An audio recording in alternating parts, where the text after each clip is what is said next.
Hi, I'm Dave Klein, and this is the Cymulate Cybersecurity Newscast. We're learning about a pretty large data heist that occurred back in February, now in July. A company called Professional Finance Corporation. They do collections for various healthcare agencies, about 650 agencies. And they were hit with ransomware back in February.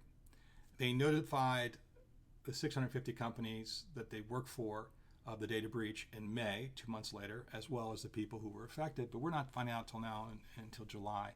Some takeaways on this. As an enterprise, it's going to be so important that if you share your data, whether it be customer data, supplier, vendor, all those kind of things, partners, with third parties, that you have in your SLAs agreements on how quickly you're disclosed if there's a problem, as well as potential penalties and fines for abuse. And I think that's really kind of critical. As a consumer, I think this case really points out the fact that, if you are a consumer of one of these 650 healthcare firms, you should be knocking on their door saying, hey, listen, that was my data that you gave to a third party. I hold you responsible. Some thoughts about that, I think, very important. I'll put a link to the ransomware attack notification that Professional Finance Company had, and has a list of all 650 healthcare firms. You can see if your firm is listed. We had a very busy and extensive Patch Tuesday for Microsoft this week. Positive, things are getting patched though. But one of them in particular, CVE 2022-22047, which deals with Windows client and server runtime subsystem issues, was actually put on an interesting list that's run by CISA. So it's called Binding Operational Directive Known Exploited Vulnerabilities. And this list, also known as KEV, is a list the government uses to track those exploits that are most severe, being currently exploited by nation-state actors and criminal actors in the wild, and that binds the agencies to fix it within a certain time. In this case of this one vulnerability, they're given until August 2nd. And what I'm going to do is, in the notes section of the video, put that KEV list for you to look at.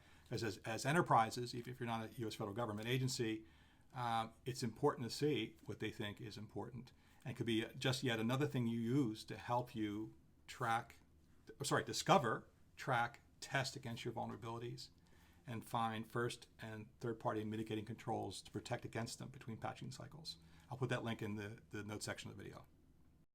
My favorite aspect of my job is doing things like this, reaching out to everyone, helping them understand best cybersecurity practices to make the world a safer place and a happier place. And this week we have 3 new broadcasts coming up that should help with just that. 2 tomorrow, which is Wednesday, and 1 on Thursday. So tomorrow we're going to start with understanding the enemy for better protection against threats.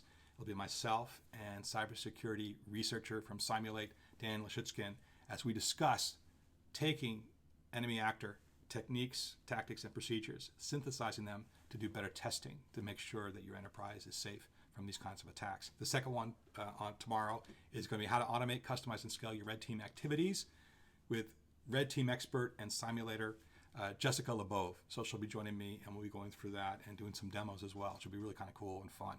Now on Thursday, I'll be a guest on Gerald Ozier's Simply Cyber broadcast, and we'll be talking about inverting SOC analyst burnout, more fun, less stress. I'll put a link to each of these broadcasts in the notes section of the video. Should be fun. I hope you all attend. And that's the Cymulate Cybersecurity Newscast for the week. I'm Dave Klein. Have a safe week.